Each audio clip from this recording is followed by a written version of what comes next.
I'm Augustus. I am traveling in the United States to listen to the people I meet and to tell them about my candidacy for President of the United States in 2028.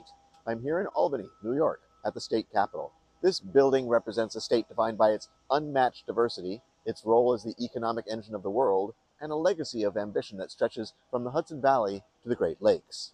From the skylines of New York City to the peaks of the Adirondacks, New York has always known the value of hard work and trailblazing progress. The motto of New York is Excelsior, ever upward. It's a powerful call to action, a reminder that we are at our best when we are constantly striving for better. But that aspiration is tested when the cost of living makes it nearly impossible for the next generation to get ahead. For many of us today, moving upward feels limited by the crushing weight of taxes, a critical lack of affordable housing, and the challenge of maintaining the infrastructure and communities that give this state its soul. New York is called the Empire State, and for those who live and work here, that name reflects a deep resilience. From the tech innovators in the city to the farmers in the Mohawk Valley and the workers in our manufacturing hubs, I know that resolve is being tested. You're facing an economy where the New York dream is becoming a luxury many can no longer afford. This is the final stop, the 50th capital of my 50 plus 1 capitals tour. My plan seems obvious and necessary to me, but for other presidential candidates, it could be considered unnecessary, maybe even a waste of time.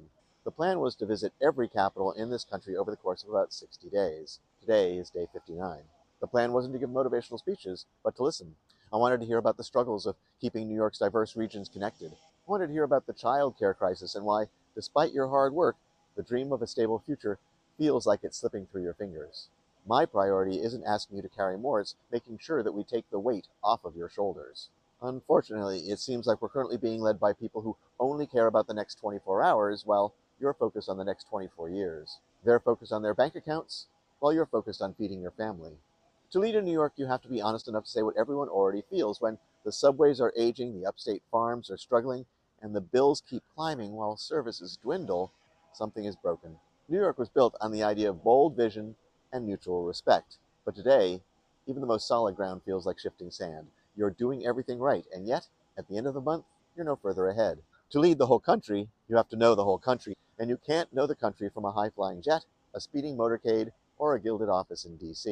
You have to drive the thruway, hike the Adirondack High Peaks, visit the Grand Canyon, and spend time on the beaches of Florida. Having lived in 7 states and visited all 50 states at least once before, I think I have a glimmer of understanding of who we, the people of the United States, are.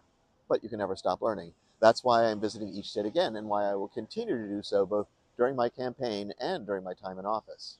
Now you might be thinking, who is this guy? As I said, I'm Augustus. I was born in New York State 65 years ago. Like you, I've spent much of my life working. I've seen presidents come and go, and industries rise and fall.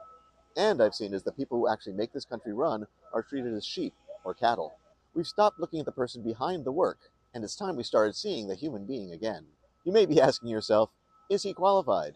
The Constitution says I am. You need to decide for yourself what qualified means to you.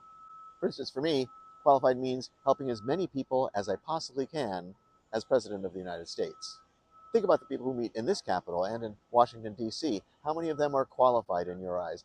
How many of them are working to make your housing affordable or your energy bills manageable? It seems to me that many representatives have forgotten the primary requirement of their jobs, remembering who they represent. They shouldn't represent the lobbyists, they shouldn't represent their party, and they definitely should not represent the ultra-rich. Your representatives and the President of the United States should represent you. Period. I stand for the people, not for corporations that treat employees like disposable parts, not for the rich, who treat the law as a suggestion, and not for the special interests who think their way is the only way.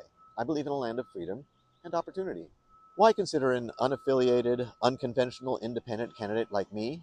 Maybe because you're exhausted. You're sick of having to choose between generic candidate A and generic candidate B, neither of whom has had to decide between a medical bill and a grocery run. While a vote for a candidate who isn't a member of one of the two major parties can be scary, isn't it scarier to have to choose between bad and worse? Consider this. In a true three-way race, a person with more than 33% of the votes can win the state. Choose to vote for someone who will actually work to make your lives better, instead of more of the same from the two major party candidates. Vote from compassion, not fear. I've completed the tour here in Albany. My next tour could start as soon as July. When you see me in your community later this year, don't just take a picture, come over and say hello. Tell me what's keeping you up at night. Tell me what you want for your children. I'm Augustus, and I'm here to listen. I'll see you in the state where you live.